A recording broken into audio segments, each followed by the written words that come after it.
miss doing that. We're back, baby. We're back. Spooky shit is back. Welcome to the channel, everybody. Welcome to One Good Scare Show, where you get all of your horror-related news and reviews. And we've had a few weeks off. We've had a little bit of a break, so we're back in full force tonight with some interesting tidbits of news, but actually, predominantly, it's Review-a-Palooza tonight, guys. We're just going over about 6 movies that we have been out over the last month that we've not had a chance to talk about in reviews or anything. So, and as ever, Mr. Keegan, oh shit, we're ballsed up straight away. What'd you do? Fuzzy, I'm sorry, mate. I'm sorry. First show back, and we're bollocksed up straight away. I swear, I'm supposed to be on the left side of these. You know, Fuzzy tells you, Fuzzy's right. In Fuzzy we trust. Why does my hair look so white? When we're in bed together, Peter. Oh, I am on the right side. Yeah, okay. Fine, never mind. Oh, I was going to say be cautious there, because don't forget I've got photos. Nice. Let's see who we've got in the chat before we get into this juicy show. We have got Fuzzy Dunlop. He needs some joy. Absolutely. Me and James have just been talking. I've had an absolute, we're far enough in, we're not monetized anyway, so we won't swear a word. I've had a twatful day at work, an absolute twatful day at work. And James, it's fair to say that you've had a bit of a shitty time of late. So yeah, pretty much. Yeah. So we need a bit of a lifeline, a bit of a joy, a pick me up. Yeah. We've got Terry, dead man. Always nice to see you, Terry. I hope you are well. Fuzzy, well pointed out, bud. We have addressed that accordingly. And we've got Andy, Perpetual. Andy had a fucking mare last night as well. Well, on the Killer Comic Show, James. And I think he'd had either a bad hair day or his makeup was wrong or something, so he just didn't put his camera on. But it was a hair. Well, you know, he died. But yeah, so he bless him, he was having a stressful day. So Andy, I hope you are having a better time tonight. It's Peter and James. Not that feels like I know it's not a dig. I agree. Like a dig. Yeah, I agree, mate. Yeah. Okay, listen, let's crack on. We've got tons to get through. Well, hang on. So look at our logo. Look at our logo. Put the logo back up. Yeah. Who's on the left there? Well, there you go. So now he is right. He's exactly. Yeah. Dead man, so you're saying we've got to cheer you two up? Absolutely. Yeah. We have 9 people watching, which is a lot more than we usually have going live. Yeah. So I guess everybody was waiting with bated breath. So thank you guys for tuning in. Oh, poor Andy's having another mince day. Bless you, mate. Bless you. Yeah. And we've got Jeff. Nice to see you, Jeff. Glad you're back. Watching you on TV with Fiona. Hello, Fiona. I've not met Fiona, but I have had the pleasure of meeting Jeff. So lovely to see you, Jeff. We've got some movies to talk about tonight, Jeff. So make sure you're chucking your comments in there. Some of these movies I saw with Jeff and Fiona. Yeah. So that will be good. I'm interested to hear your thoughts, because no doubt me and Mr. Keegan here will disagree as usual on a number of things. But let's start off with a bit of news. I only learned that. Was it? I can't remember who told me it, but I only learned that lately. That they're always on the same side. Always the same. I've never noticed that. It's like Ghostbusters. You can't cross the streams. If you change sides, that's it. It's the apocalypse. Andy's saying, I haven't been happy since I left you guys. Oh, bless you. Oh. Not long now, mate. Not long now. Thought Bubble is merely months away. We'll be in each other's loving embraces before long, with Efren sandwiched in between. Okay, so bit of news. This is a bit of news from me. Normally, Mr. Keegan here finds all the juicy bits of news, but I've found a couple on this occasion. Beetlejuice, we're going to talk about in a little while, but the writers of this have now confirmed they've been picked up to lead the Ice Cream Man movie. I'm not sure if it's a movie or if it's going to be a TV show. Ice Cream Man, I don't know if you've seen it, James, is a phenomenal book. One of my absolute favorites. You brought it up on shows before. I just know that it's a horror thing and that it's slasher-esque. So do you want to go, what is it about? Like, it's hard to describe, because it's the Ice Cream Man is basically your compare for the entire series. He appears at some stage in some form in every issue. So it's like Sam in Trick or Treat. Yeah, and they have done, that's a great analogy. Yeah, okay.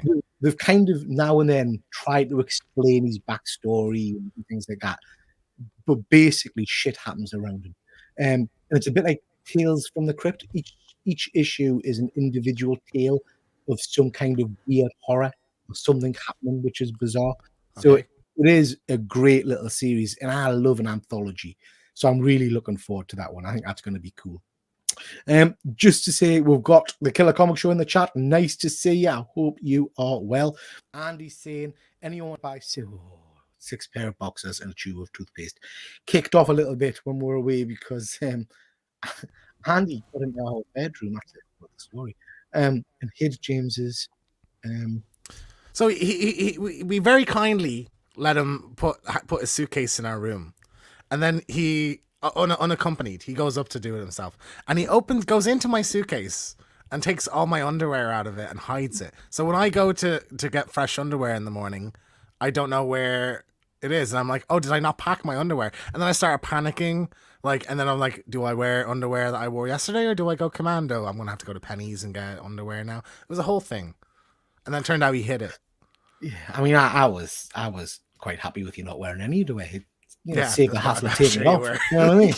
Yeah. But yeah, it was an interesting night. Killers are saying yes and hit that thumbs up. Thank you very much, everybody. Please do. Fuzzy saying Grant Morrison is coming back to comics to write Ice Cream Man. Superb, absolutely superb. Grant Morrison for me is a little bit hit-y missy. Sometimes he's too off the planet for us, but I think he's a great fit for Ice Cream Man. So yeah. How do you feel about the Beetlejuice writers being the ones doing it? Well, we'll get to that when we review Beetlejuice. All right. Saying that, the guy who writes it, Prince, I can't remember his first name. Someone tell us in the chat. It's not Freddie Prince. Something Prince? Maxwell Prince. Prince is a phenomenal writer. He writes every issue, or pretty much every issue. Okay. And he's going to be exec producer on it. So I'm kind of hoping the base it on his work. Do you know what I mean? Okay, yeah. So yeah. Okay, this is a little bit of news from me. So the serial killer series Monster. I don't know if did you see the first one, the Jeffrey Dahmer one with Evan Peters? No, I've seen I didn't know that was an anthology. I saw the clips of it. The bit where he puts the video on and stuff, isn't it? But, yeah. So I didn't realize it each season. So I think season 2. One. Yeah, season 2's out now, and it's about two brothers. I think I'm not sure of that one. But this one's now been announced. And this is a book that I read 2 years ago or so. Did you hear what Eddie, I think it's called pronounced Gein, done? You would love this. I've always said Gene. Gene, maybe it's Gene, yeah. It might be Gene. You might be right. I don't know. I've always read it. Probably not. You know what I'm like. This graphic novel is well worth a read if you like your serial killers and horror. I had no knowledge of this guy before reading the book. Nice. And it's friggin' horrific. And this is who they've based Texas Chainsaw Massacre on. Yeah, Leatherface very heavily. Yeah, so as well, he murdered people left, right, and center, and he had stools and chairs made out of human skin and stuff like that. Yeah. So this is going to be a phenomenal series. I think Charlie's a great actor as well. I'm really looking forward to this. I think that this could be spectacular. How are we feeling about real life murderers, monsters, killers being turned into TV shows?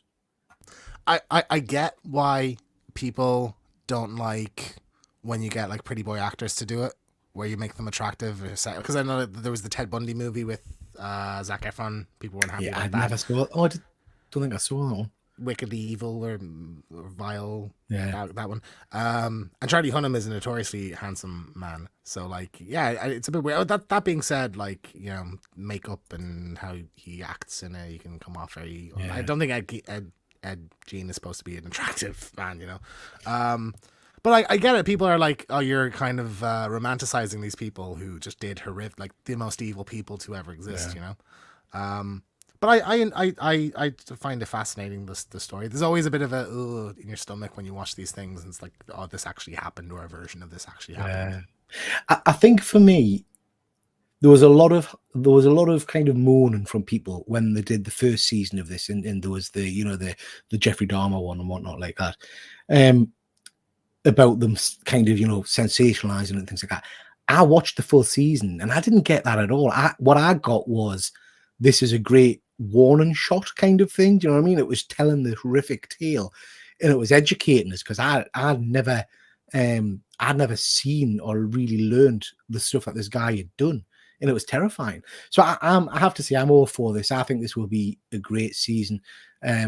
I loved the book. It's well worth picking up the book, James. Just for, in fact, I've got a copy, so when you come over, you can have it. I'll give it a read. It's well worth a read. Well worth a read.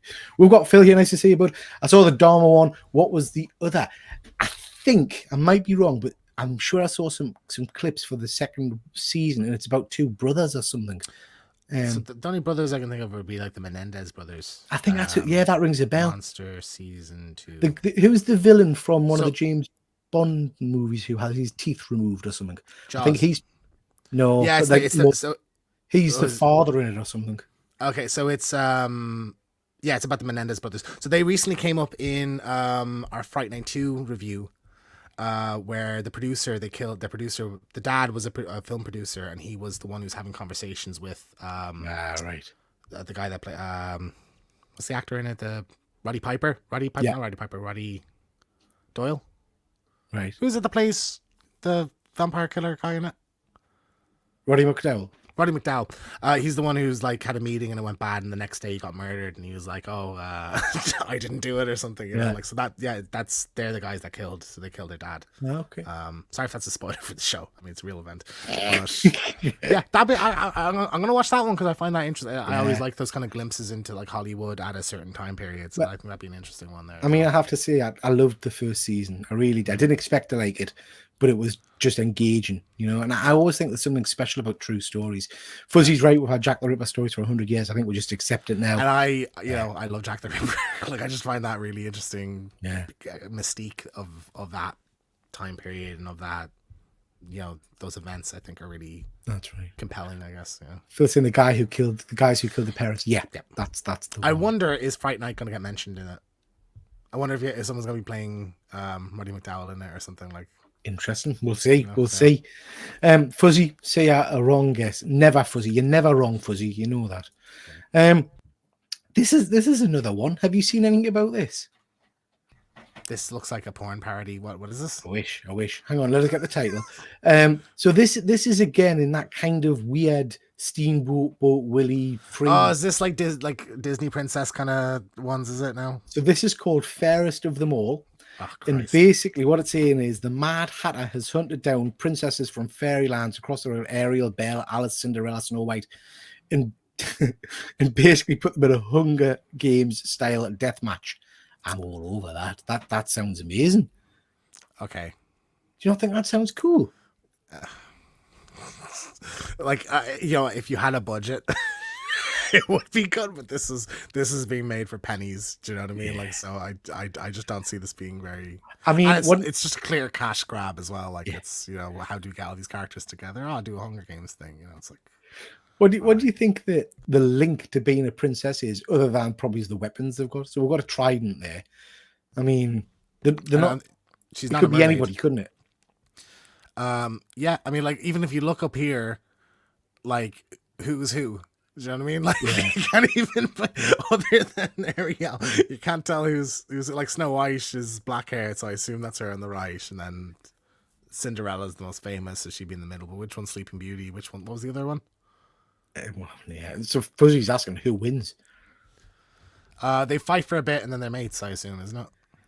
They fight for a bit and then they end up wrestling on the ground naked. So the audience wins, Fuzzy. The audience wins. Right. Okay. That's There was another. There was another one of these. There's a Piglet movie or something. There's a trailer for that now as well. Like, they did a spin-off of. Let's move on. Is there Peter Pan? There's Peter Pan coming. Neverland, I think it's called. It's just the fucking dregs now, isn't it? There's what's the reindeer one called again? Not the reindeer. Bambi. Bambi's coming out. So yeah. Okay. I spotted this today. This got me a little bit excited. This is the news that Black Mirror is returning next year for season 7. I'm a big fan of Black Mirror. This is again another anthology series written by Charlie Brooker. It's got some amazing acting talent in there. You can see some of them written on the bottom. I'm not a fan of Awkwafina, mind. I love Awkwafina. Oh, she gets on her tits. Peter Capaldi's great. Emma Corrin was the villain in Deadpool 3. She's pretty good. Paul Giamatti's awesome. Rashida Jones is good. Billy Magnussen. That sounds familiar, but I can't pinpoint who he is. Chris O'Dowd. Chris O'Dowd is a funny one as well. Yeah. They always attract some great acting talent. I think what's got us excited about this one, and I'll get the name wrong unless anybody in the chat knows it, but it's the first time they're going to do a sequel to an episode. And there's a very famous episode from earlier in the shows. I think it's called USS Callisto or something like that. And it's basically a Star Trek kind of episode, and it's a programmer who has designed this virtual world of Star Trek where he's the captain and stuff, and he's put all of his work colleagues in it, and it goes a bit tits up. So they're gonna do it. Oh yeah, sorry, it's the guy from Breaking Bad, and he's in so much more stuff since. No, I think the main lead, the guy who plays the captain, is it not the guy who was in what was that American one recently we saw where the Civil War? Yeah, he's the guy who shoots Jesse Plemons. Yeah. That's him. From he might not be in it because I'm pretty sure he died at the end of the episode. Spoilers. But yeah, I'm looking forward to it. I think it'll be cool. Fuzzy dropping bombs. I haven't seen that. Terrifier 4 has been announced. I mean, it's not. Well, Terrifier 3 had its premiere last night, was it? Yeah, and like, I mean, you could say, oh, people loved it, but it's like, of course they did, because it was just disgustingly violent and stuff, you know. Not surprising at all. Yeah. So. We'll get to Terrifier because I want to talk about that later on as well. James, I've not seen Agatha all along. I do apologize if you can hear stuff in the background. There's people walking around. I can't hear anything.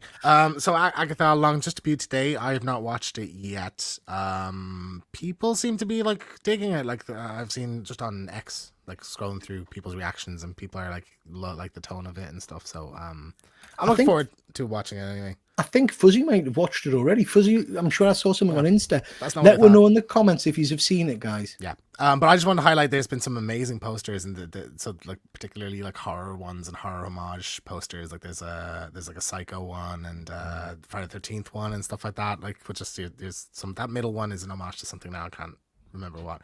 But I just love that they're leaning into the spookiness of it, you know. So I think that's pretty cool. I think I saw was there a Rocky Horror one as well? A large pair of lips. I'm sure I saw somewhere.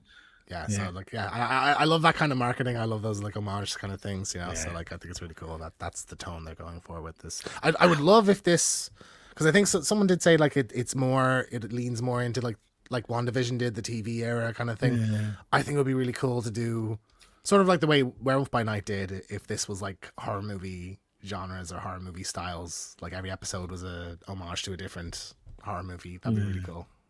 I just want it to be good. Do you know what I mean? I just want it to be a decent one. Good is subjective. We often like these things, and then months later we're like, oh, it was crap. Do you know what? It hasn't got to set the world on fire for us or link into 15 other things. I just want a decent story for it. Yeah. So Deadman Terry is saying, I've been catching up on WandaVision, so at least I know who this character is. Yeah. Let me know if anybody's watched it, because it's got us interested. I'm going to try and got so much to watch this weekend because I'm behind. That song is banging as well. It's tremendous. That was my theme song, my ringtone for a long time. I love that. Yeah, favorite scene. Okay, show. Looking forward to catching up, and we'll feed back. Do a review of this at some point. I'm sure. Fuzzy has seen it.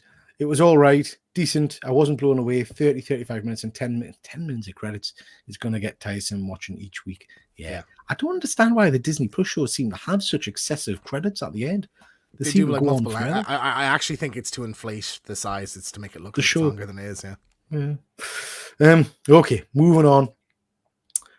I don't know how I feel about this, James. Well, no. So this one stood out to me because you mentioned in a video we did on, I think it was also Fright Night. I think it was our Fright Night review. You mentioned this movie and I'd never heard of it. So Joe Dante directed it. It's called The Burbs. Amazing. The Burbs. Tom Hanks. Yeah. So do you want to give a little summary of what The Burbs is about? Yeah, I mean, it's very simplistic, and it's a long time since I've seen it. But basically, it's creepy people move into the house next door, and the local kind of neighbors all kind of get together and start to think there's some shenanigans going on. It's very similar to Fright Night in terms of that setup, you know. Something's happening at the neighbor's house thing. Yeah. And they end up kind of getting into the house and discovering, I think there's a furnace and things. And I don't want to spoil it for people. It is well worth a watch.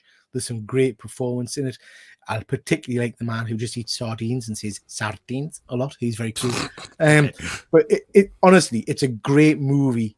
Early 80s, I think. It's well worth a watch. Again, in the chat, if anybody's seen the original Burbs with Tom Hanks, let me know what you thought of it. We have an excuse to cover it now when this show comes out, though. Yeah. So, it's a TV series. Keke Palmer is starring in it. So, from Nope, and she was on like Disney. It was Disney or Nickelodeon. True Jackson or something. She's great in Nope. I thought she was like one of the standout performances of that movie. So, I think she's a fantastic actor.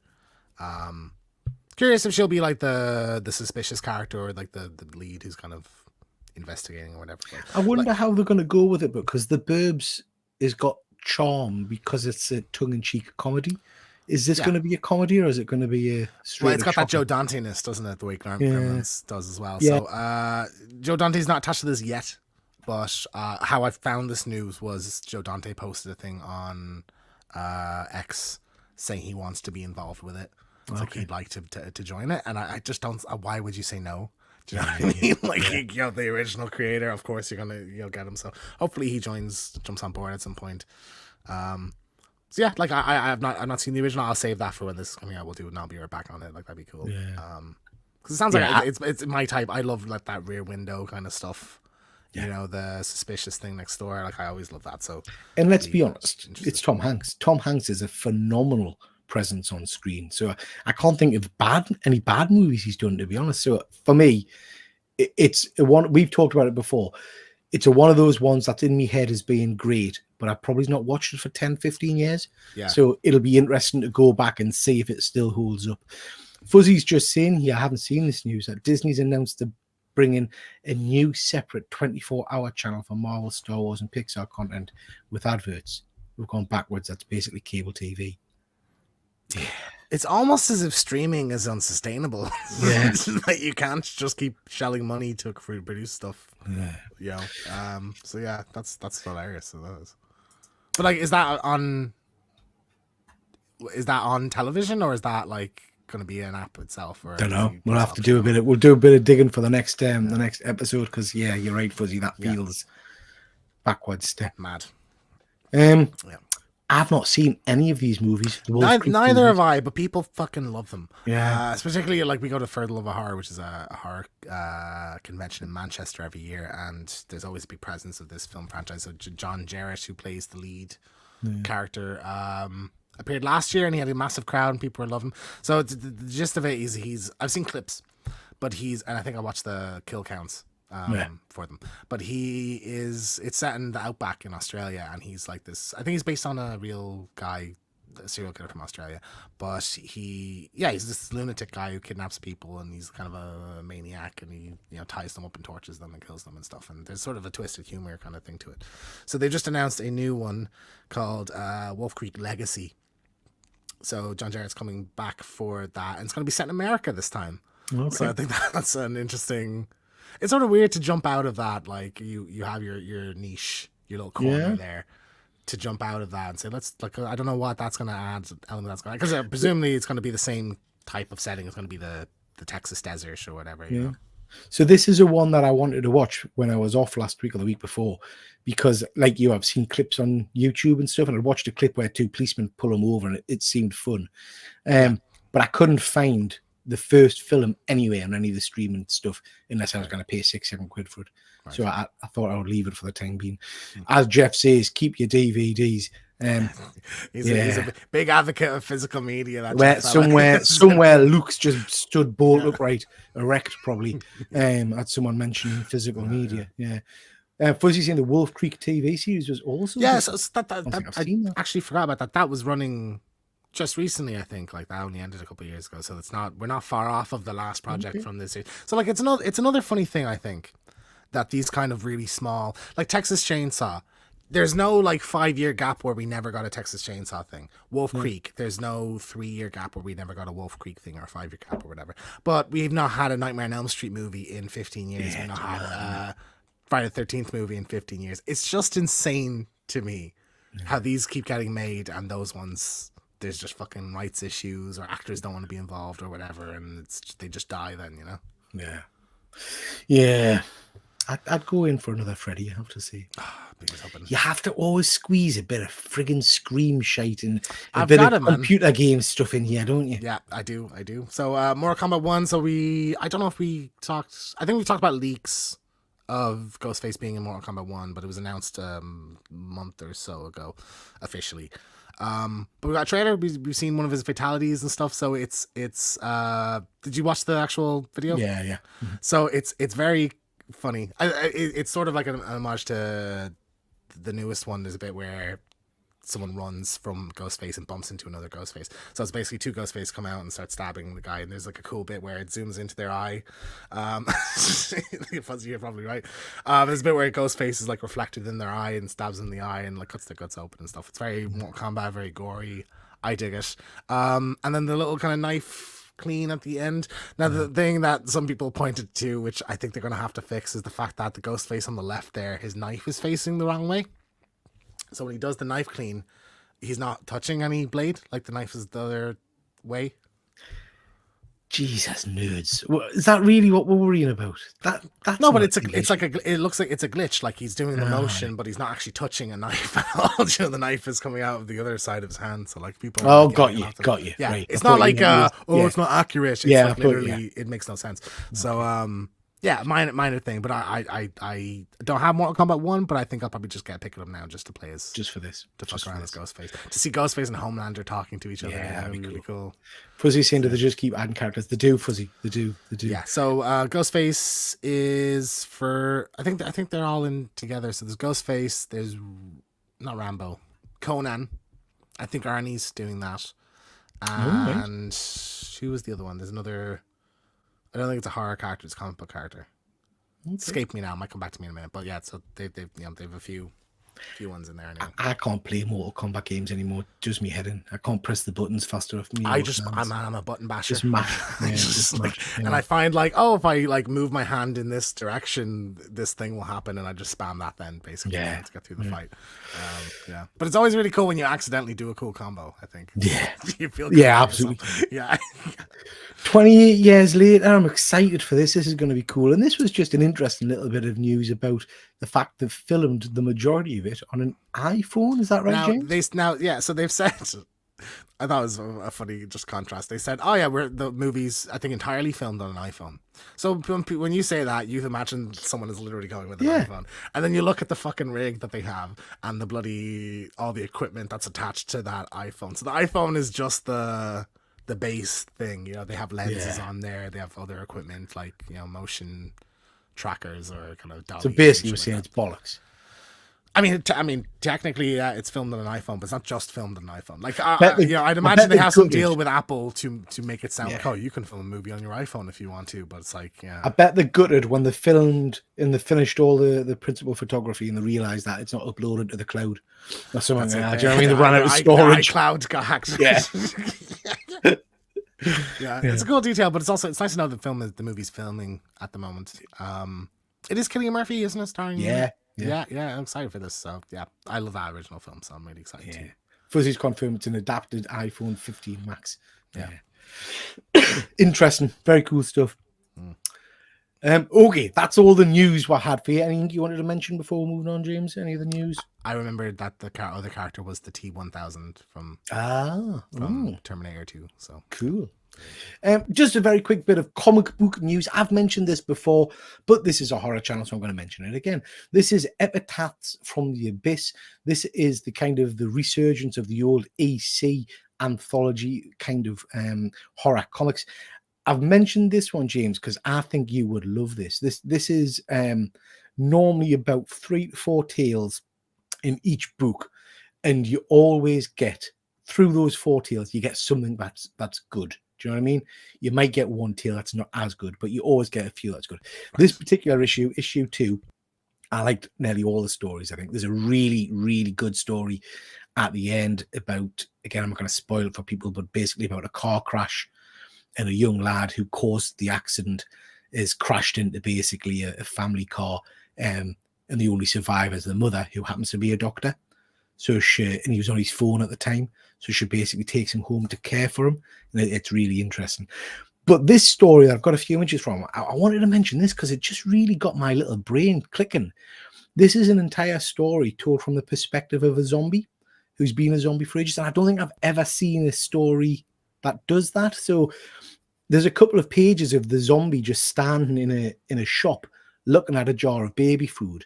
And the narrative is kind of saying things like, you know, I don't know how long I've been here. I don't know what's happening. I don't know why I'm here. I think it's important. And then looking at the baby food, and then you see like a flashback to her family. So she's obviously been bitten when she's gone out for baby food. And then someone comes in and the zombie brain kicks in and she goes mental, gets her head blown off. And then it cuts back to her and she's lying and still alive. Okay. And again, the narrative is, I don't know how long I've been here, but I think it's important. I think I should be doing so. And it made us really kind of think, I've never really considered what the brain activity in a zombie should be or is or anything like that. If there is any, I suppose. Like the brain is what you have to remove. So I guess they are thinking, you know. It's a really good story, but it's a really sad story as well in terms of. Yeah, I just really enjoyed it. No, it's just, I think The Walking Dead like dips into that a little bit of like how intelligent are these things, and like as that show goes on, they start opening door handles, or they can like kind of tell you're going to go around a corner. They become more aware of their surroundings and stuff. So like I think it's an interesting thing for like it's a good use of thought bubbles and of like those kind of boxes, you know, thought boxes and stuff like monologues. I think that's a cool idea. Well worth a read, this, ladies and gents. If you're into your horror stuff, Epitaphs from the Abyss, well worth a pick up. Bit of action figure and toy related news. What the holy shit is this? No, I just jumping on the popcorn bucket trend. There's a Terrifier 3 popcorn bucket. So yeah, everybody's gotta have a. Where's the popcorn go? So this is really disappointing. Is this the only image you've seen of it? I just saw this and I heard. So I had a good look at it. So it's not even a bucket. So you basically, when you turn that around, it's pretty much just a flat bit of plastic, and there's like a little hole thing, I think, where you put the popcorn. It's not as impressive. So do you literally hold it like the mouth and face down? I think so. And you're eating out of like one side. That's stupid. I'm not. Yeah, it should be like the top of his head, like the popcorn goes in or something. Yeah. You know? Like do something cool with it, the way they did with Deadpool and what was the one that started it? Was it Dune? Dune started it. Yeah. So, I'm not into popcorn buckets, I have to say. That's something I've not started collecting, thank God. Let me know in the comments if you are a popcorn bucket collector. I think I did ask Efren. He probably forgot to, but I did ask him to pick me up one of those Dune popcorn buckets just for the laugh. I don't want it anymore. I'm sorry. I don't think Bet you did. Filth. Yeah. Filth. Beetlejuice. If you're a Beetlejuice fan, your shit everywhere for this. Your little heart should be content. There are all kinds of figures out there. I just wanted to mention a few of them. The one in the center there is the sideshow Beetlejuice based on Beetlejuice #1, the original movie. I've ordered that one, so that is hopefully going to be being shipped by the end of the year, I think. The other one with the heart in his hand is the Hot Toys version, which is based on the current movie. I'm not so keen on that. I don't know that I see Michael Keaton in it as much. I don't know. Yeah, I think obviously because it's Hot Toys, like the suit tailoring is a lot better, and I think the hair in particular is a lot better. The face sculpt on the left one, on the sideshow one, that's when I picture Beetlejuice. That's the face I see. Whereas the other one, like I don't think you could. I have never really been able to see Michael Keaton in Beetlejuice until the new movie. Right. I'm like, oh yeah, that's Michael Keaton. You know, in the first movie, I think he just disappears into that character. So for me, the new figure looks like more like Michael Keaton as Beetlejuice, whereas the other one just looks like Beetlejuice. But I think the hair on the other one is shit. I think you're gonna need to put some product in that. I think to make it look decent. Like I'm sure there'll be people that will do, tutorials on how to fix it up or whatever. But I need to go back as well and revisit the original Beetlejuice movie, because the hair on the Hot Toys one looks movie accurate to the new movie. Can't remember what the hair's like on the first movie. I don't know if it's as frizzy or if it's as grimy. I can't remember. It's pretty frizzy, but I think like it's dark. Well, that said, I didn't know he wore boots until last week. Yeah. So like, what can I comment on? Fuzzy saying that's a hell of a forehead on the Hot Toys one. 5 head. The 5 head for sure. Yeah, I agree. It is. It's massive. But the Beetlejuice figures you can get there. You get the Mezco. I know Luke's ordered this one already. That comes with all kinds of accessories and things. I quite like that. I'm probably going to pick that up as well, just to go with the others. Fuzzy saying when you're putting product on your toys, you got a problem. Yeah, I agree. You've had to do some of that, having some of that little tweaking or whatever. Not product. No, I've footsed. The correct terminology for one six scale is footsing, which is where you move the costume on. But I've not got any with real hair and shit like that. Well, I've had to use like sticky tack to attach, like, because I'm looking right now. My Nathan Drake figure, his hand is very loose, so he doesn't hold his gun properly. So I've had to stick the gun in or like stick pouches down on him or something. I think that's different to when you're sitting as a grown man combing its hair. Do you know what I mean? That's I think Fuzzy's Dolly. not wrong. Yeah. Speaking of, I would call now. Speaking of dollies, this is NECA. This is Elvira. A combat version of Elvira comes with 2 face sculpts, a bazooka, and a book, and a little knife. I really like this. I really like this too. Yeah, I think I like because I'm a big fan of the Elvira. Like I like Elvira as a character rather than like a host of a show. Do you know what I mean? Yeah. So I really like her comic books where she's doing like on these kind of magical adventures, spooky adventures and stuff like that. So like seeing like her as an action heroine, I think is a really cool thing. So I'm digging that. I would pick this up if she didn't have the bandana. I think the bandana kind of ruins it a little bit for me. It does. Like, it was just her dress that's been torn up because she's doing like action shit. Like I think there are other Elvira. Is Elvira still doing kind of con appearances and things like that? Yeah. They were supposed to be good, isn't she, for her age and stuff? She looks. I remember she had she did a Shudder special like 2 years ago, and she she looks the fucking same. Like it's insane. Like Jesus. So I'd love to meet her. I'm hoping she tops by a con. Like that would be very cool. The next couple of years. Love of Horror would be very cool. Especially if it was an in-outfit one, that'd be great. Yeah. Someday we're going to try and get the Love of Horror guys on before the con. We'll maybe ask them about that, see if there's any hope of future guests. I know they did right after the last year's one. They put up a post asking would people like to see her. Yeah. And that to me suggested that they had a conversation and they should just do it or something, I guess. That would be cool. It would be very cool. 1 6-scale figures. These kind of threw us. I hadn't seen these before. These from Asmus Toys. These are baseball player figures. At first, I thought it was the same figure, but there's not the slight differences in terms of the costumes they're wearing. You know, these are actual players, though, aren't they? I don't do sport, so I don't know. I don't know if they're real people or not. I'm pretty sure these are real players. All right, okay. Rodriguez and Ramirez. I'm loving the fact that one of them's got a ball embedded in his head. That is cool. It's sort of a weird thing. It's a weird, like I like the idea of doing just zombie figures, like a zombie policeman and zombie things. Just, you can do your little dioramas or whatever if you want to with them. Yeah. If these are like, if this is some kind of celebrity crossover thing, I think that's sort of weird. I don't know that it is. I might be wrong, but just the fact that they have names on them and maybe, I don't know. I like the fact that you get the zombie leg, which you can use as the bat to go with it. I've seen images of them. Oh, that's cool. So you could give that to like, you could have like Ash or something with like smacking one of them with that or something if you wanted to. That's funny. I like that. So yeah, I think they're pretty cool, nice, detailed, decent looking figs. Okay, let's move on to a few film review time, baby. Let's do this. And we've got a few to get through, so we'll not talk in depth about them all, but we'll start off. So the way we're gonna do this, so there's a movie you've seen that I haven't. There's a movie I've seen that you haven't. So we're not gonna do spoilers for those, just to not spoil it for the other person. There's I think 4 movies that both of us have seen. We'll just do spoilers for that. 4 or 5 minutes, maybe. We'll see how far we get anyway. So that's how we're gonna do it. So we'll give a little warning before each movie anyway. So you've seen this one, haven't you? I have not seen this one.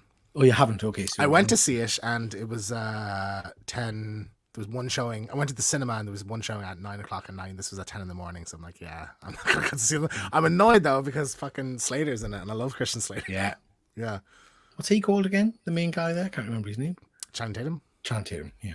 Right. Okay, so this is Blink Twice, which has been out at the cinemas relatively recently, starring Channing Tatum. And like you say, it's got Christian Slater in it. And I went to see this one because my daughter had been to see it and she recommended it. And I have to say, it's not what I expected at all. The basic premise of this, and this is, spoiler free, but the basic premise is Channing plays a multi-billionaire who's got his own tech firm, I think it is, and he's got his own private island and stuff. And at some big tech show, he basically collects a group of ladies and says, "Do you want to come back to the island for some fun and hijinks?" And they all go back to the island, and there's drug use and partying and great food and wine and stuff like that. And as the story develops, it turns much darker, much bleaker, and you realize that not everything is as it seems. I'll not go into spoilers. Like I say, it's well worth a watch. But what I would say is, as a male watching it, it was a real uncomfortable view because it was very much the all men are pricks and we're all a bunch of horrible bastards kind of story. That turns me off a lot. Yeah. Because I feel like where you don't have any. Is there any positive male characters in it at all?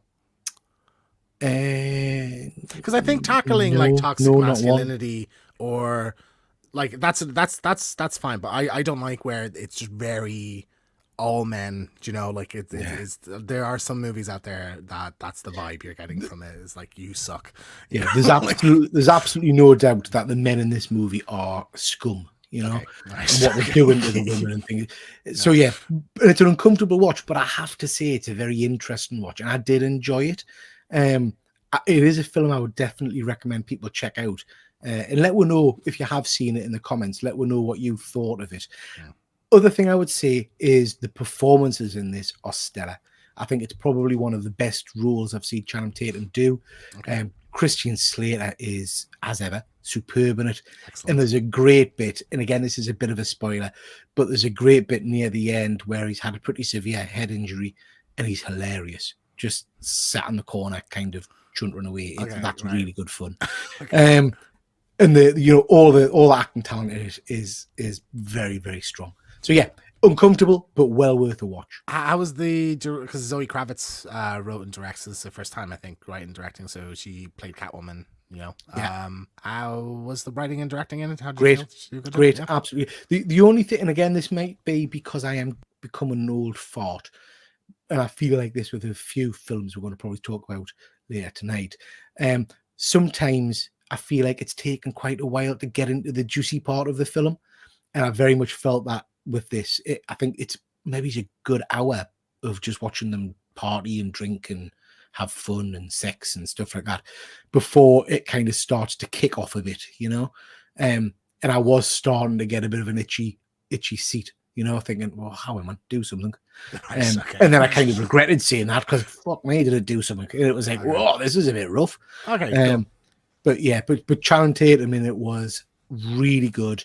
And I did buy him as the privileged prick. If that makes sense. The kind of the spoilt arsehole who thinks he can just do whatever he wants. It's directly riffing off of a guy, Dan Bilzerian, who's this kind of like Instagram, sexy models around him all the time on yachts. I think it's a dig at him. So like I can imagine Channing Tatum pulling that off. And I like seeing kind of comedic actors tackle a more serious role. So yeah, I'll give this a go. I'm looking forward to seeing it. So that's Blink Twice. Please let me know if you've seen it. Well worth a watch, I think. Yeah. Jeff. Okay. Jeff. Yeah. Just gonna say. Oh, sorry. Right. Fuzzy saying I never buy Channing Tatum as convincing. He always feels a bit average to me. Fuzzy, I would have to say I agree. I don't think he's a great actor. But he's good in this. He is good in this, but he's not my favorite go-to. I wouldn't say. I like him. Jeff thought it was enjoyable. Slater was great. Yeah, and kind of levels the sexes a bit. Yeah, absolutely. You're right, mate. You're right. It's not the ending I expected. If I'm honest, it takes a turn. But But yeah, it took a while to get going. It's well worth a watch. Jeff, would you agree it is worth seeing if you get the opportunity to watch it, mate? My man calls him Tatum Channing. Okay, so that's Blink twice. Next, what we got? Oh, fuck. Beetlejuice. It's a long time coming, this one now. So when was the original one? 1989 or something? Oh, yeah. So here we are. Sequel. What'd you think of this? The image on screen represents what I think of this. Do you know what? Everybody knows I am a big Michael Keaton fan. I'm a huge fan of the original movie. I loved it. I really, really loved it. I was really excited about this. I'm not saying this is bad or not worth watching. It was fine. That's probably the best I can get to. It was fine. It just never blew us away. I don't remember being excited. And I've got a few gripes about it. Okay. Which, I'm sure you may agree with, James. One is a large proportion of the cast you could have just cut out completely because I don't think they need to be there. And my other gripe is, and again, this is a misery thing, I guess, is that one of the key facts from the last film that I really enjoyed was the big kind of musical scene at the end. I thought the musical bit at the end of this was flat as a fart. I couldn't hear what they were singing. I didn't know the song. It felt disjointed. It just didn't work for me. Keaton's spectacular, as he would be. Movie was just okay. For me, so we saw this together, and I've been asked a few times by different people what I thought of this, and every time I say the exact same thing. I think it was consistently decent, but at no point in the movie was I ever impressed with a sequence. Like, I don't remember that much from it, because we saw it a week and a half ago. Yeah. I just don't remember that much from it, so I think it's kind of forgettable. It doesn't have that oomph that original film has, and I'm not really a massive fan of that. Like, I like it. I remember liking it as a kid, but I've never been, oh my god, it's amazing, I love it. So like, going into this, I like the Tim Burton-iness of it. I really like the effects of it. Like, there's some very kind of old school puppetry and stop motion and stuff like that. I thought all that was really cool. Michael Keaton is great when he's in it, but he's not in it that much. Like, it takes a long time. His scenes are kind of few and far between. And I thought that was kind of a shame. And I know you want to kind of preserve the impact of it, but when he doesn't have that much impact in it anyway, I think I would have just rathered he be in it more. Yeah. And on your point of characters that like could have just been cut out, you have two kind of villain, so we're doing spoilers for this. You have two villain characters in this. So you have Monica Bellucci as like Beetlejuice's wife, who was the one who murdered him, which I thought was actually, I did like that bit where you see them, the flashback him as a human and stuff like that. That was kind of cool. So she's like this kind of like Frankenstein's bride kind of woman who there's this another kind of cool sequence where she like reattaches herself and stuff. I thought that was interesting. But the whole movie, she's pursuing Beetlejuice. You didn't like, and she doesn't do anything. She kills some people she comes across, and he's just kind of running afraid of her, and that's it. So you could just completely cut her out of the movie and just change Beetlejuice's motivation to he just wants to escape. Like, there's no real reason this is adding any kind of drama to that part of the story. Do you know what I mean? I think the concept is fun of like Beetlejuice's wife. I think that's interesting, but like you don't do anything interesting with that. So you have that, and then sorry, go on. I was just going to say, I really enjoyed her introductory scene. I thought the stapling of herself back together. Yeah. And, we get the Danny DeVito camp. That was great. I like Danny DeVito, yeah. I love that. And then for the rest of the movie, she just kind of wanders around and sucks the life out of people now and then. But does nothing. Does note. It's like, what the fuck? What's the point then? And like towards the end, her usually she just like walks past as Beetlejuice just left or something like that. So it's just, she's still there. It's like, So here's the thing then. And this is God's honest truth. I'm not bullshitting. As we've been talking there, you've said that there are parts of this film you've forgotten. I'm just thinking, I haven't got a clue what happened to her at the end. We got the big kind of finale where she walked into the church, and then I cannot for the life of us remember how she was dispatched or what happened to her. I think there's two villains, and both villain sections end kind of with an eh. So my memory is that Jenna Ortega, who's fine in this, she's just like, she's the same character she is in everything. I think she's just okay, and I love Jenna Ortega, but she's okay. she like picks up the magic book and she summons one of the snake things to come. Oh, sandworm. Sandworm. No setup.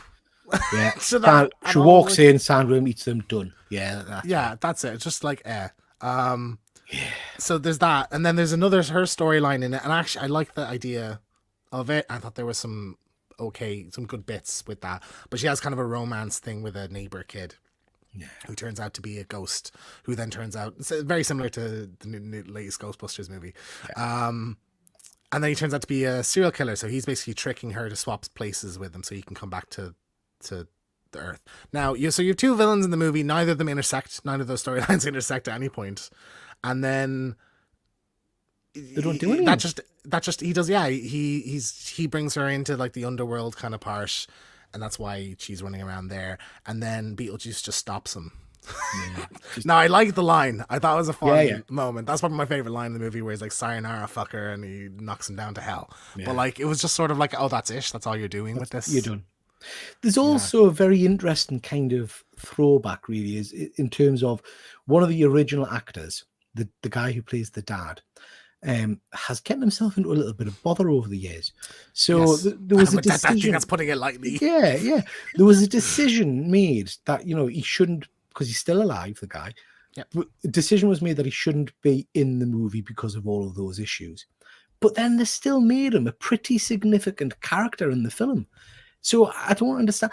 Why did you have him in at all? Because you see him on multiple scenes wandering around without his head and stuff. Well, there's a stop motion. There's a stop motion. I suppose because you're dealing with the underworld thing, it's supposed to be a fun gag of including the character without having to have the actor. But you have like a gravestone with the actor's picture on it, and then you have like the stop motion bit, the flashback bit where you see him there as well. It's like it just doesn't make sense to me that if he's got all that around him, just cut him out of a throwaway line at the start about what's happening. He died a while ago. Yeah, and then leave it. Yeah. I think other highlights, because I want to be more positive. Like I didn't hate.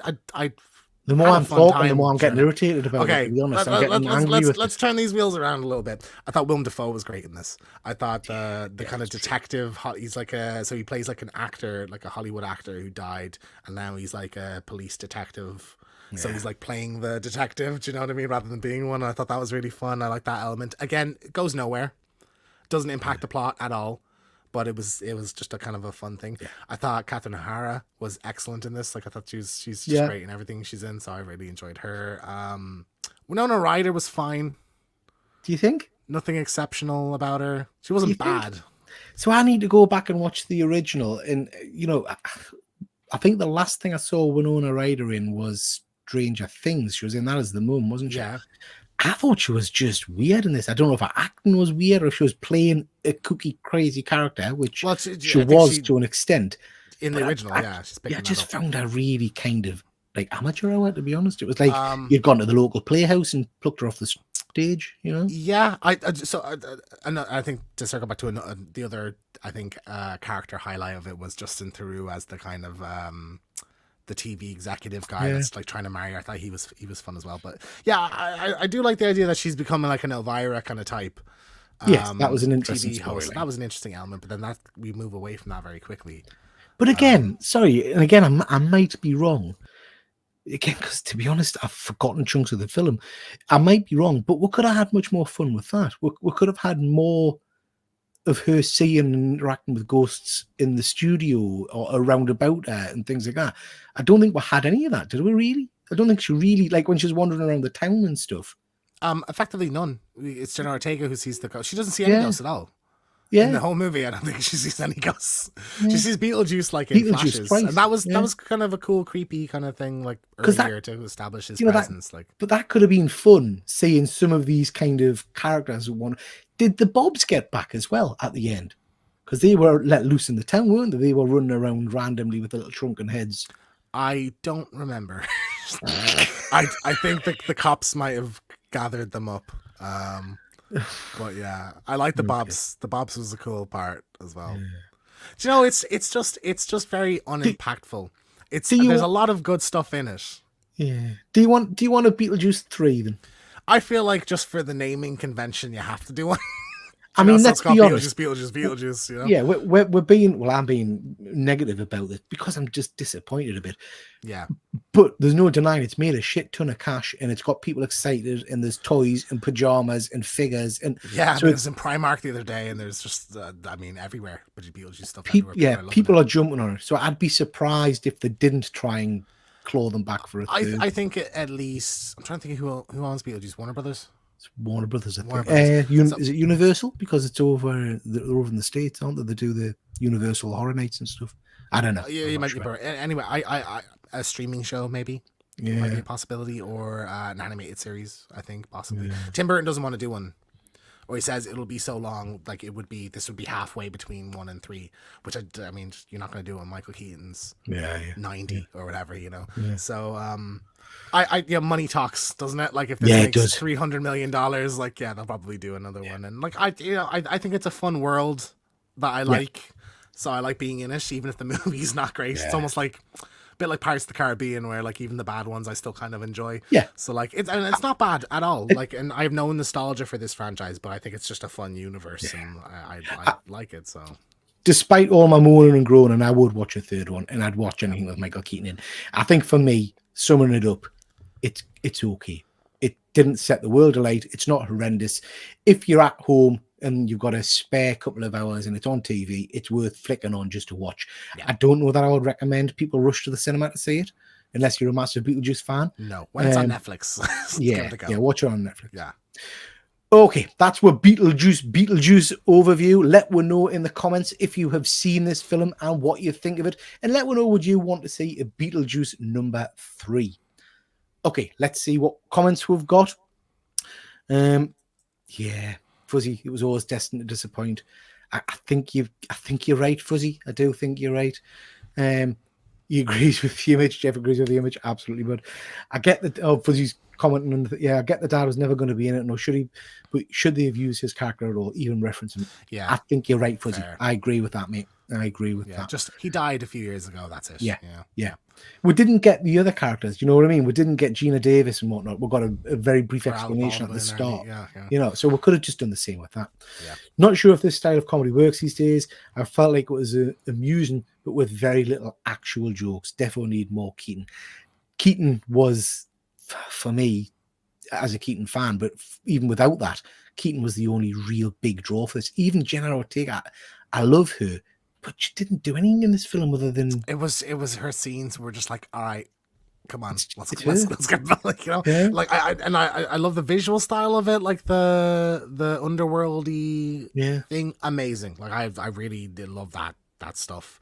But there's just so little of it. Like even you know, it's just such a shame. Like Fuzzy's right. Studio cashing in, I think, on Jenna, and Jeff saying DeVito's cool, but the whole plot seemed pointless to me. Absolutely, I think that's my big issue. I'm not really sure what the film was about.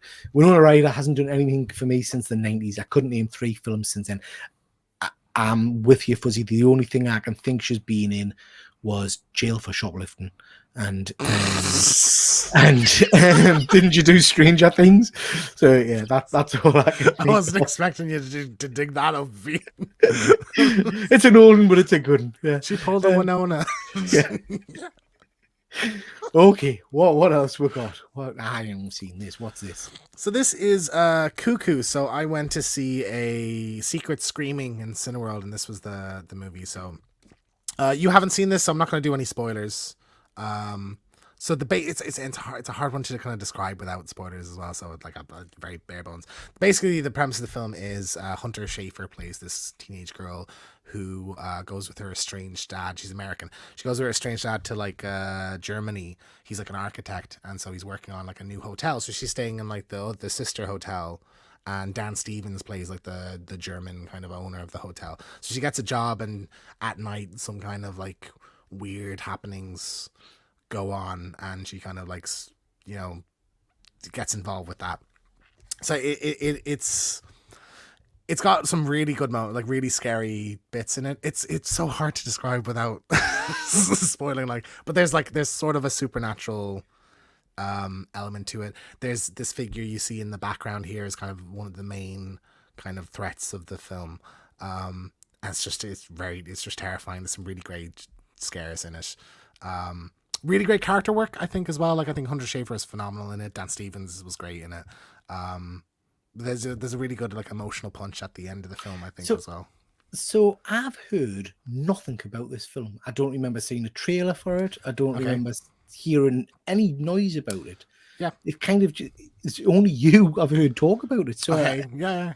It came out in cinemas. Very high praise. People are saying it's one of the best horror movies of the year. So it's by Neon. So they did Long Legs as well. So it's like they got a bit of a boost from that. But yeah, I mean, I'd strongly recommend it. Like, this would be, when we get around to the end of the year, kind of best horror movie. This is a contender in there, I think. Yeah, it's definitely. So when this one comes out on streaming somewhere, you're gonna have to remind us of it, because I'll forget about this one. And we'll get around to it. It might even be on streaming now. But I'd love to do a spoiler, because there's some stuff to talk about. I tell you that. I want to watch it again, because it's a while now since I've seen it, so I'm also a bit hazy. I will say the one thing about it was, do you remember we saw that movie, The Watchers? Oh God, one? Yeah. So there's an element of Dong, wasn't it? Yes, there's an element of this that has some parallels with that film, and I remember that film. Fairies, are they? No. But there's it's hard to describe, but there's this kind of you can draw a parallel between the two. There's a similar element, I'll just say. Okay.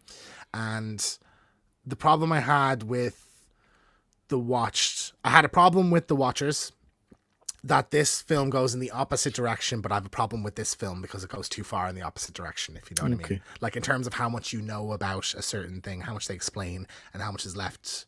I feel like The Watched explains too much, whereas this... I'm not going to lie, James, you're doing me head in. It's like talking to the Sphinx, you know what I mean? I'm getting nothing from you. I haven't got a clue what you're on about, man. I'm lost, Jody. Anyway, you know what I mean? When I've watched it, we could do a proper conversation. You might not love it like I saw it with Jeff and Fiona, and they both liked it passively, I think. I really liked it. Okay. It's very good, I will just say. So yeah, check it out. It's a good one. Okay. So what's this one called again? Sorry? Cuckoo. Okay. So that's Cuckoo. I think we'll have to come back to this one, because you have intrigued us, and I will check it out, and we'll do a proper review later on. Again, let me know if you've seen this one and what you thought of it in the comments. Jeff is saying, don't remember it much, to be honest. I think it was just okay. Of course you were, Jeff. Of course you were, Jeff. Yeah, was drinking during it. Was it in a cinema? Yeah. Of course. Yeah. Good stuff. Okay, next what we'll go. This is the latest one.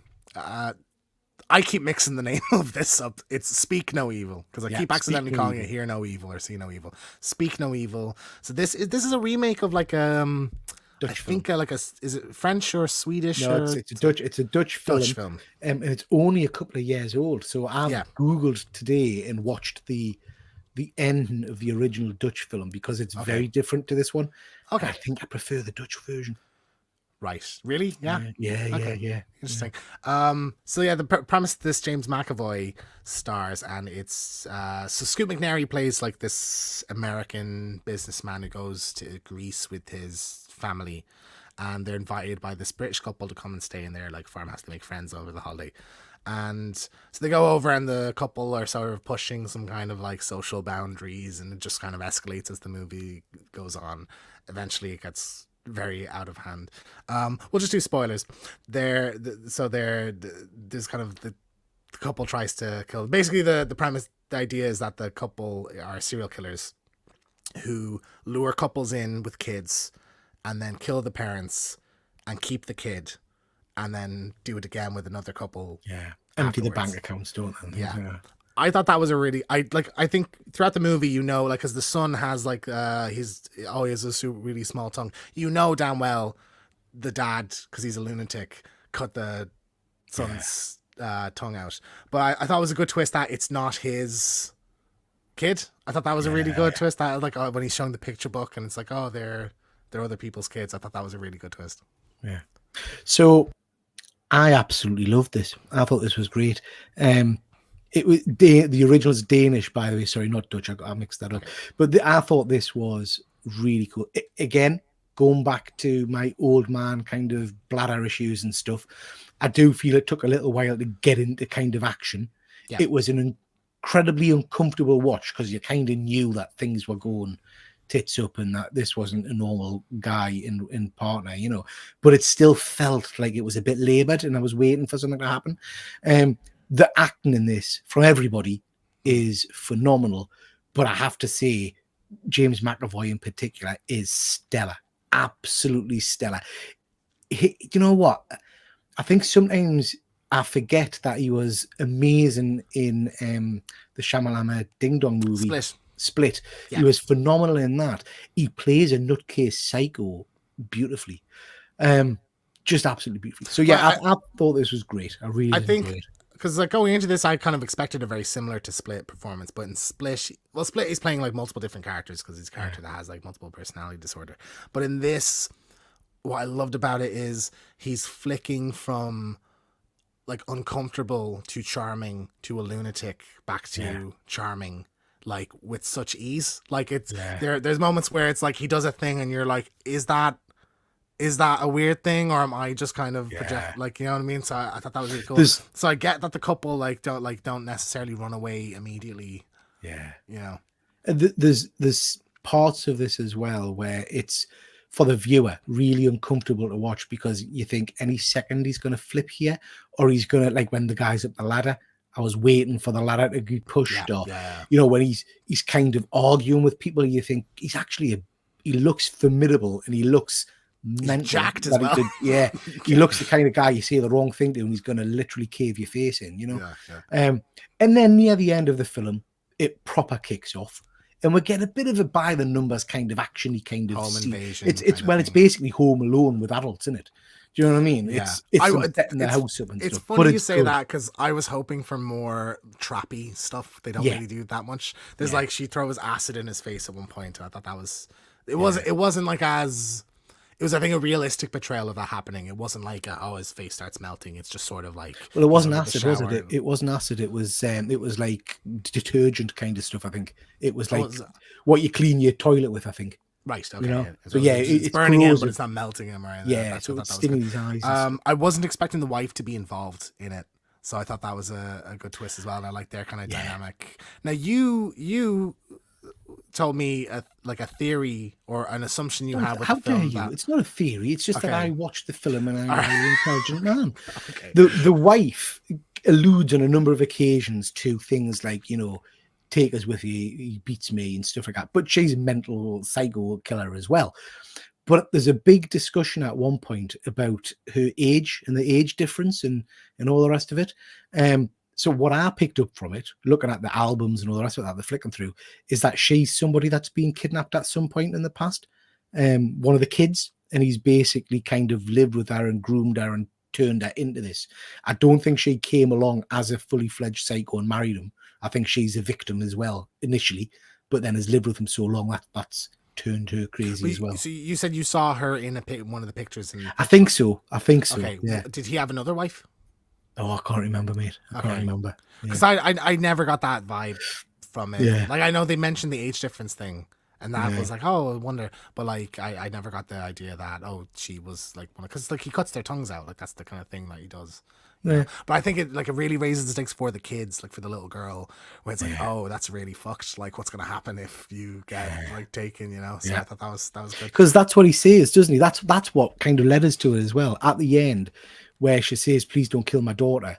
And he kind of say, because his wife's dead at that point, he says, I'm not going to kill the daughter. She's, you know, she's all I have now. So that's kind of what led to that. Now, interestingly, James, the original version of this has a completely different ending. Okay. So this goes very much American, I think, in terms of good guys save the day and everybody walks away happy. Okay. The other version, the original version, their son, the one with the cut out tongue, is dead in a lake or something, and the two adults get stoned to death. So the bad guys win at the end, and it ends with basically their daughter on holiday with them with the tongue cut out, alluring a new team. I actually think I would have preferred that. I don't know. I think that's a great idea. To be honest, like I was, because like I think it is like the last sequence is very tense. Like you're feeling it. That the whole entire movie is very tense. I think it's a masterclass of that. building tension and building and escalating the situation. So I don't know if I would have handled that. Well, I think that I can imagine that ending. Like I can picture heavy hitting. That'd been That's great. an end game level ending. Do you know what I mean? You go in expecting a happy ending, and it's like, oh, hang on, right? Infinity War. You know what I mean? It's like, oh shit, yeah. The Avengers lost. No, well, I think most horror movies always have a sting, isn't it? There's the villain gets one more scare or whatever. I think in terms of the kills in this, there's some pretty gruesome ones. I think like there's someone gets like the claw of a hammer to the back of the head. That made me because I think it just feels very real because there's no violence in the film up to that point, really. You know. Then the young lad with the brick on his dad's head just bricks his face over and over again. He's like, what does he say to him? Like, I'm proud of you or something, like, isn't it? Like, so that was like just the noise, the sound effects of it and stuff. It's just like you can hear like brick on skull, you know. It's like, ugh. The restaurant scene was odd, and it was interesting at the end that guy's in on it all, you know, that he rocks up with the shotgun and all the rest of it. I thought that was interesting. Yeah, well, I suppose it's part of the scam, isn't it? It's like they're charging them. They're also taking money off them and everything. Yeah. So it's like let's get this guy $2,000 or whatever, like for the night or something, you know. I did like the way the wife. I like how like Scoopy Neri, the husband, and James McAvoy are like broing out, but the wife is like clearly very uncomfortable with everything. But like the way like he gives her the duck and then pretends he doesn't remember. And stuff I didn't like the wife, mind. I didn't like the wife. I thought she was a bit of a pain in the arse. Really? Yeah. You wanted to be two cool dudes hanging out, did you? yeah, absolutely. I love the scene where they're standing on the hilltop just screaming. Screaming, yeah. I thought that was very cool. Yeah, definitely. Okay, we've got lots to get through. So that's our kind of thoughts on I forgot the name of the bloody film. Speak No Evil. Really good movie. I thoroughly enjoyed it, and James did too, so I would recommend you check that one out. Again, let me know in the comments what you thought of this movie. Did you like it? Which end do you think you would prefer? Just jumping back to chat, we've got Connie. Nice to see you, Connie. I hope you are well. Fuzzy's just checking. Is James drinking now? He's rambling again. Yeah.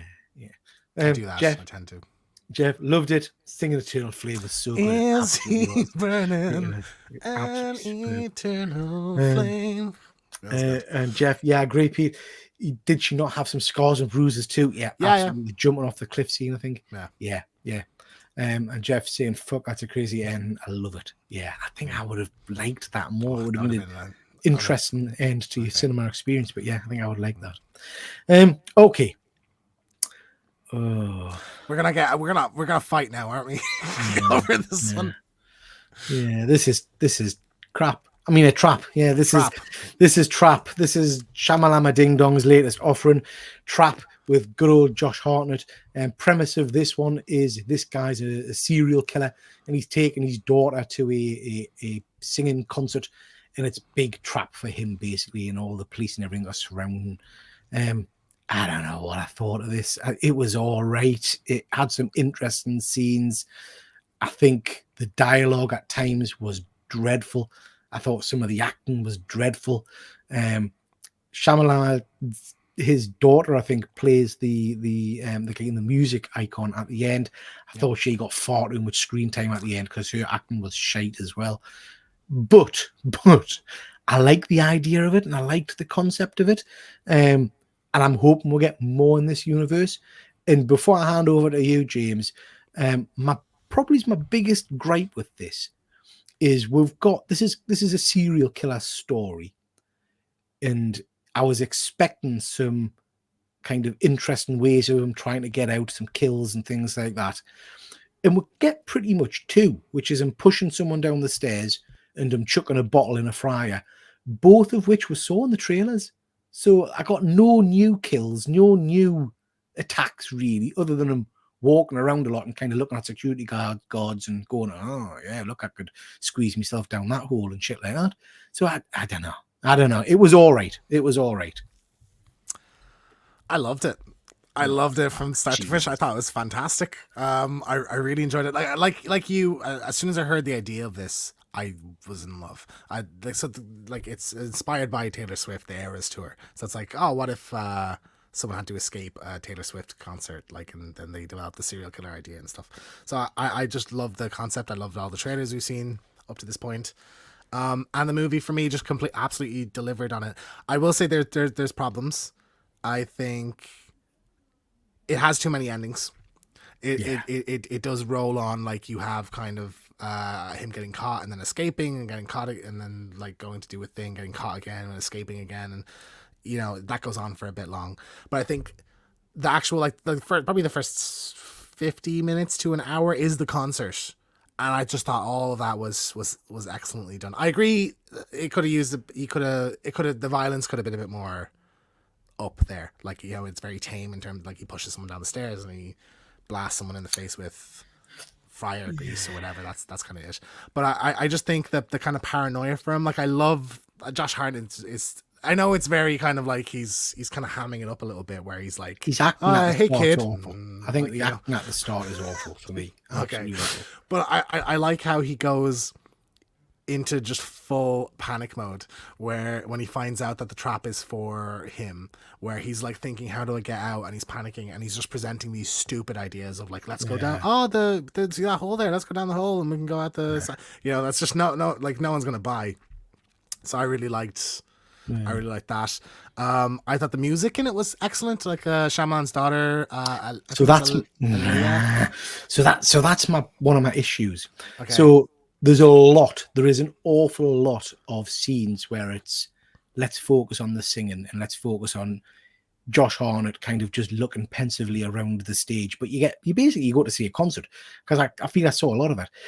And then you get all of the stuff at the end with her as well. This feels to me like a bit of a vanity project about Getty's daughters. She is a singer. I know, that's what I mean. She's a professional singer. Yeah. And I feel like that's what this was kind of a showcase for. And then the story element was kind of chucked in a little bit at the end. I don't know. Again, I'm being miserable. This could have had, for me, such great potential, you know, in terms of the clever ways he tries to escape and things like that. And I just don't feel we really got that. And then we got into a very formulaic kind of cat and mouse bit at the end. Tell you who got on me tits. The wife. No, yeah, I didn't like her either. No, the cop lady. That's cop lady with the psychoanalyst or whatever accent. Yeah, who doesn't do anything. He does nothing. Wheeled out now so and say, yes, I think that if he was to move to the left, we should check the right. It's like, fuck off, man. Like in terms of like his maneuvering, I do think there's some great, like he goes and he manages to get like a cop radio, and so he goes to pull the fire alarm and he hears them say, oh, he's going to do something like distract or pull a fire alarm, and he doesn't do it. And that was good. I thought the moment where he goes in pretending to be a cop, and all the cops getting a training, or he's pretending to be an employee, and he like goes to get coffee and stuff. Like I thought that was really good. Yeah. So like I just thought the concert parts were just expertly done. Like I was engrossed the entire time of that. I thought the music was great. I really loved like this, particularly the song that's in the trailer. The kind of piano, the one on the piano, I thought was a fantastic song. Like I have that on my Spotify playlist now. I love it. I do get what you're saying, that she's like the musical thing, and then obviously like towards like later on in the film, it gets to a point where she becomes a character in the movie. Yeah. And I think like the whole them going backstage, like the Taylor Swift does this very famous thing. There's like there's a particular song where she gives a kid a hat, and so this character does a similar thing where they bring up someone on stage and they dance during a particular song, and he like maneuvers it to be the daughter because he's thinking, oh, I can get out backstage then, and I think that makes sense. And then I really like when the ball drops, when he like, hey, can I speak to you for a second? He pulls her aside and then he just admits everything to her. I thought that was a great moment of like, oh fuck, we're in deep now. But I do agree that like, if you think it's too much to have her be the one that like effectively brings him down and you know, like rescues the guy that he has kidnapped in the thing, I think that's a fair. It didn't bother me at all. Like when they go to the house, I was thinking, what are you doing? What's your plan here? Yeah. But it didn't bother me at all. Like, because the movie shifts, he's the protagonist until she's the protagonist. Then I just thought it went a bit silly. And again, it's a Shyamalan movie, so I was waiting for some big twist, which didn't come because we knew he was the killer from the trailers. I still would have liked to have seen some kind of reversal where it turns out that the daughter's the killer. And he's aware. I thought they were all going to be protect her or something. Or I thought they were all going to be involved. Like the wife's going to be involved. Like the twist, I suppose, is that because like going into the film, something I was skeptical about was, are they going to address why they knew he was there? Yeah. Like why the trap was set up. And I was like, surely they have to. And there's kind of a throwaway thing early of he left a receipt at a safe house or something like that. And I was like, well, that seems a bit like a lazy reason. I did like that. It turns out that the wife was suspicious and basically sold him out, like set that up so that they would find him. So I thought that was good. Yeah. But yeah, it goes on too long where they go to the house with the singer, and then he gets the cops show up and he escapes, and then he's her limo driver, and then he ties her up, and then she escapes, then he escapes, and then he goes to the house with the wife, and then he gets arrested, and then the last scene is him escaping the police van. It's just too much. Yeah, I agree with that. So I do think that this is a lead into more films. I think they wouldn't have. I want more films. I love this character. I really love this universe. So like, I want to see more. I love Josh Hartnett. I love seeing him play this guy. So a bit of a mixed bag there. I'm not as keen on it as James. It's still worth a watch. It's not a horrendous film. It's just not for me what I'd hoped for. Whereas James liked it a bit more. Delivered on the concept for me, I think, and that was all I wanted. And we've had a few movies this year that didn't deliver on their concept. So James is easy pleased. Okay, so that is Trap. Again, let me know in the comments what you thought of Trap. Am I just being a miserable old bugger, or is James off his tits? Nope. Right. Let's see what we've got in the comments. Oh, we've got Phil. Nice to see you, Phil. Hope you are well, bud. Evening, I agree. The singer character, her acting was. I don't think her acting was bad at all. None of the acting really stood out to me as being bad in this. It was awful, mate. I think Josh Hartnett's character is just bad at acting normal. Like that was how I kind of took it. Yeah. It was odd but okay movie, somewhat enjoyable. Yeah, I think that's a fair assessment. To be honest, it's okay. Fuzzy, I'm convinced James is just pretty easily pleased at this point. Don't think Simon would agree. Shamalama Ding Dong has to be the most overrated director out there. Style over substance, one trick pony, doesn't do it at all for me. Well, this doesn't have a Shyamalan twist the way a lot of his movies doesn't. It doesn't have a twist, but it's still. That's a revelation, but not like change the context of the entire I agree with Fuzzy. I think Shyamalan is very hit or miss. Yeah. Some of these movies, but most people would really agree. I don't think he's overrated because people tend to think he's shit anyway. Like, if anything, I think he's underrated. Like, because people don't give him credit. Like, he's a better director than people give him credit for now. You know? Pity it was a 12. Hartnett was great. First hour was very well done. Yeah, you could have done more if it was a higher rating. I think it's odd that a horror movie gets an MCU style end credit scene. Yeah, that is true, Phil. That is true. Okay, next. Ooh. Alien Romulus. Now we've both seen this. We were both hyper excited when this came out. Big fans of the franchise. This is set between Alien 1 and Aliens. I friggin' loved it. I really loved it. Now, lots of people have been a little bit negative about it, and I get some of the criticism. The cast, for me, were great. I love the ending. I love the hybrid alien you get. Again, I would have liked maybe to have not seen as much in the trailers. But overall, I thought this was very, very cool. And I don't have the big issue that some people have with the use of the kind of the robotic character from the first movie. I didn't mind that.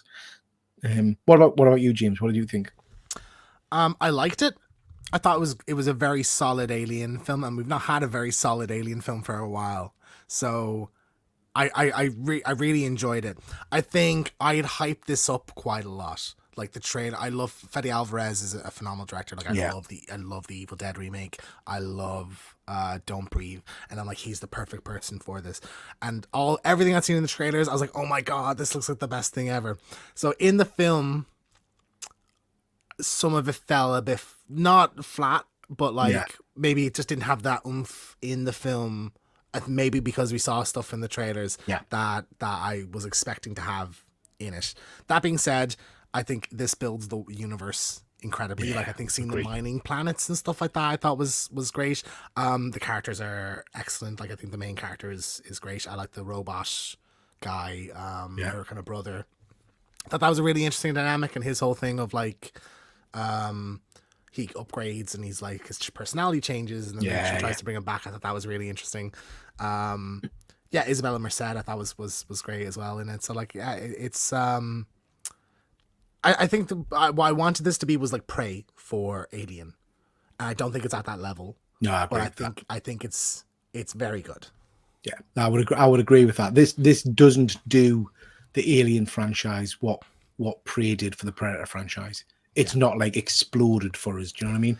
Yeah. I still think it was a good film. I still enjoyed it. I thought some of the special effects were phenomenal. There's a scene later on where she turns the gravity off and there's acid blood all over. I love that bit. That's my favorite sequence. Yeah, I think. I thought that was maneuver. I did think the scene where they're locked in the room and the face huggers are in the water, I thought that was very good. Really enjoyed that bit, and the face huggers are kind of swimming around them and stuff like that.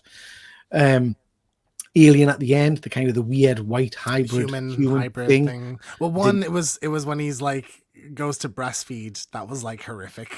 Yeah, I think it's horrific, and that's what you want. Like Alien's very stemmed in like body horror. Yeah, and I think having this freaky, fucked up thing at the end of the movie makes sense.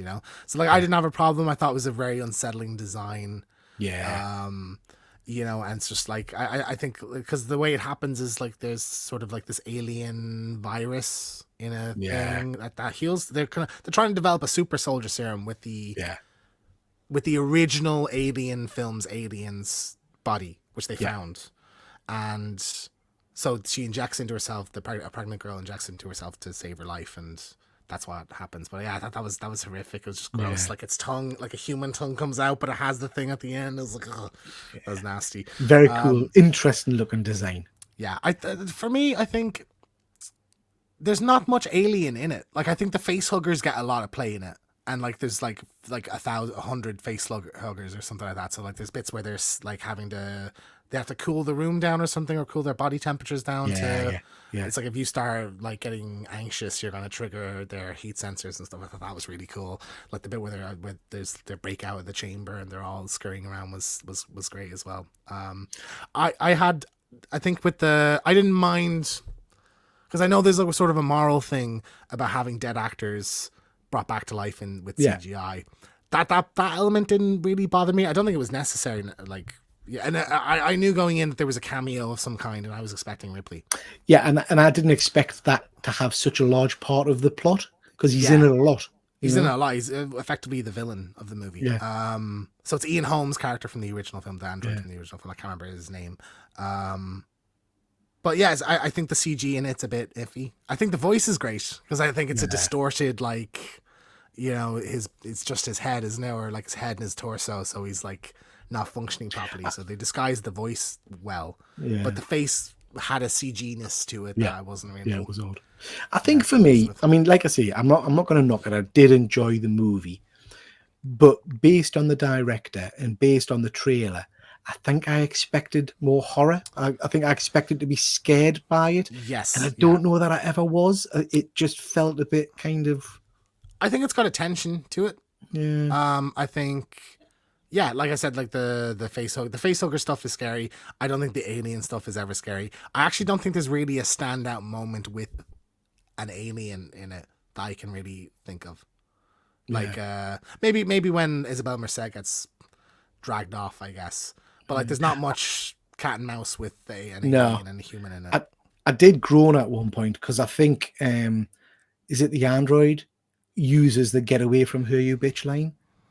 He does it because he has a stutter, so he's get away from her, you bitch. Yeah, and I just thought, how weird, man. That's that felt a bit shady. Forced. It was forced. Yeah, definitely. Yeah. I agree with that. Yeah. Overall, it was a good entry into the franchise. It's not the best for me. Still, Aliens is the best of all of the movies. But I'm pleased we're getting more Alien. I'm looking forward to the TV show, which is going to be out sharpish. Yeah. And I'm always happy to see stuff from this universe. So yeah, overall for me, it was good. It was good. I think for me, it's. I would say it's the best one since Aliens, but that's not a super high bar to hit. Yeah, that's true. But it would be halfway between like the next one down. Like probably Romulus would be the next best one. Yeah, not Romulus. Covenant. Yeah. Which was fine. This is pretty good. very good, I think. Yeah. Really well made. I'm happy this came out in cinemas as well, because this was originally supposed to be a streaming movie. Yeah, that's right. So I'm like, I think seeing it in IMAX on the big screen was the way to go. Yeah. You know, and I thought like these films make space just scary. You just feel that isolation of it, and gritty and grimy, shitty, and like something can go wrong, and you might just get sucked out of this shit heap thing you're going out there in. You know, ages since I've been sucked out. Yeah. Okay. This is Alien Romulus. That's our thought on it. Let us know in the comments what you think of this movie. We've got Fuzzy is saying definitely excited for the Alien. There was a teaser for that. I actually forgot to put it in the slides. It's very quick. It's only like like the alien's face reflecting Earth or something. Okay, I don't think I've seen that. Yeah. It's out next year. Yeah. There's a comic version of this coming out, and they have the posters. Ooh, I might pick that up from Simon. Also, just as a quick kind of comic book mention, Aliens versus Avengers is out at the moment. Issue 1 I thoroughly enjoyed. I've heard it's fantastic. I heard is there a new issue out that's like people are saying this is like quickly becoming one of the best? Yeah, I haven't read issue 2 yet, but the first issue was amazing. Balls to the wall, killing off characters. I loved it. And I loved I don't know why we've never thought of doing it like, well, maybe there will in the Aliens movies, but basically the Kree weaponize the aliens, so they fire eggs at planets. And then it has 2 or 3 pages of showing you kind of the progression. So egg lands on day 1. By day 3, you've got facehugger infestation. By day 4, you've got a hatched kind of body of aliens. It's just really clever, really clever. Fuzzy saying, I hate trailers nowadays. We've done 2. Yeah, I completely agree. 3 trailers plus teasers is unnecessary. Yeah. I tend to not watch, like Trap, I only watch the first trailer. I tend to not watch after the first trailer. Yeah, I'm probably going to try and start doing that myself, because I'm starting to get. The thing that's annoying is when you're in the cinema, spoilers. You have to like cover your ears or walk out. Yeah, I used to do that for some films. I've not seen it. I forgot that you've not James, seen it. Tell me a little bit about it, but to be honest, I'm not that interested. So make it short. Okay, sorry, I did want to make a separate video about this, but all right. So the Crow, this is the long gestating remake, I guess, or a new adaptation of the comic book. Various actors have kind of stepped in and out of it. So yeah, Bradley Cooper was originally going to do it. Jason Momoa landed on Bill Skarsgård. Bill Skarsgård's great in this. Something I really love about the original film is that it doesn't waste your time. So within 5 minutes of the movie starting, Eric Draven is the Crow, and he's the Crow for the rest of the movie. This film is probably 45 minutes of love story until he gets powers, and then it's about another 45 minutes until he becomes the Crow. So it's like an hour and a half, effectively. Like but basically the last 20 minutes when he's like actually in, like this screenshot is from when he actually like suits up and puts the thing on and becomes the Crow. So the last 20 minutes is great because it's this sort of like undead John Wick kind of thing where he's going and he's getting shot and it's not doing anything, and the soldiers are like, what the fuck? And there's this really cool action sequence that you see in the trailers. That's great. The rest of the movie's shite though. Like, I just didn't care for the love story really. Like, I just didn't find it that interesting. I think I just don't remember much from it at all. Like, it was so bad, but like just not memorable in any way at all. I remember us talking about the trailer and being hesitant about it, and then I have to say, this very, very quickly generated an awful lot of negativity when people started seeing it, saying it was a horrendous movie, and I just never had the inclination to go and say. I think I've not got a massive connection to the character anyway. Neither do I. But it's very unusual for me to not want to see any kind of superhero-based movie on opening weekend. This just didn't appeal at all because of the negativity around it. So I'll not rush to see this, I'm afraid. Well, that's the thing. The look in the movie, I think the look works. And like everything that I like, the stuff that I liked in the trailer in the movie is amazing. Like, the last 20 minutes is awesome. Like, and I was there like, where has this been the entire film? Why wasn't the entire film this? Like, I know there's this sort of trope with particularly superhero television shows where, like, Daredevil I think started it, where the character doesn't become the superhero until like the end.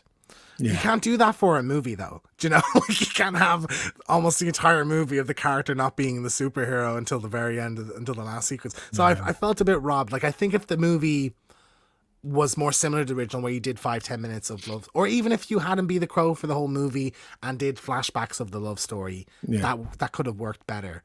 But like, just making us wait the entire time until he gets any kind of coolness was just atrocious. I thought, and like it's just a shame, because Bill Skarsgård is great. I think the look is quite cool. The effects are really good. There's some really good action sequences in it. So like it's a shame that it just takes so long to do anything at all. You're not selling it to us, I have to say. I'm not. Watch the last 20 minutes, because the last 20 minutes is genuinely great. Yeah. Okay, so that's The Crow. Sounds like dog shit to me. The crap. The what? The crap. The crap. Yeah, the crap. Let me know what you think in the comments, and let me know if you've seen this particular movie. Fuzzy of the Dunlop is saying, now this was mince, proper mince, 100% mince. I think Fuzzy probably thought it was mince. Very slow to get going, Jeff says. Was if they were thinking it was the first in a trilogy or something. Oh, that's maybe possible, Jeff. Very forgettable. I think so.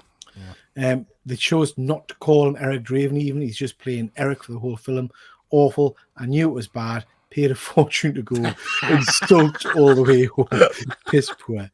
I would just ask Fuzzy though, would you agree that the last 20 minutes is good? Like, I think it doesn't save the movie because it's a small part of the movie, but like, let me know in the comments, Fuzzy, if you enjoyed the last 20 minminutes. But I think you make a good point, Fuzzy, that to be fair, a trip to the cinema these days is not a cheap event. Do you know what I mean? Oh, fuck no. If you're getting popcorn, a drink, and 2 tickets, it's and like 50, and funny 60 beer nut things that you spill all over the floor, Mr. Keegan. Like I did. I didn't spill. Excuse me. I did. I knocked me big. You farted on me, and I spilled my popcorn. Yeah, my chubby and then you got back, and you knocked over nuts on the floor. You knocked over your nuts, so that's karma, I think. So there you go. Yeah. So The Crow, dog shit. Yeah. I just wanted to very, very briefly mention this. I've recently watched, in preparation for the love of horror, Terrifier. Excuse me. Terrifier 1 and 2. Now, I am not a gore fan at all. It's not my kind of horror. I went into these because I felt I had to watch them. I haven't seen the ones that came before this. I've literally seen Terrifier 1 and 2. Yeah, All Hallows Eve or something. Yeah. I knew that Terrifier 1 had this horrific saw scene with this young lady. I enjoyed these far more than I expected to enjoy them. I thought I was going to hate these. I thought I was going to avert my eyes and feel the gore was too much. And I don't know if it's just because I've got used to gore, but nothing particularly fazed us. In fact, in terms of uncomfortable viewing, I find the Saw films worse than this because it feels almost real. Do you know what I mean? At points, this didn't. This felt like silly horror to an extent. Yeah. But I did enjoy them. I enjoyed the characters. I enjoyed Art the Clown. The thing that jumped out at us most is that I've been told by lots of people that these were, particularly the first one, low budget and all that kind of stuff. I thought the acting in them were great. I didn't have any kind of, this is Roby. Wow. Really? Yeah. Yep. I thought the first one? Yep. Yeah. I thought it was. The first one's barely a film.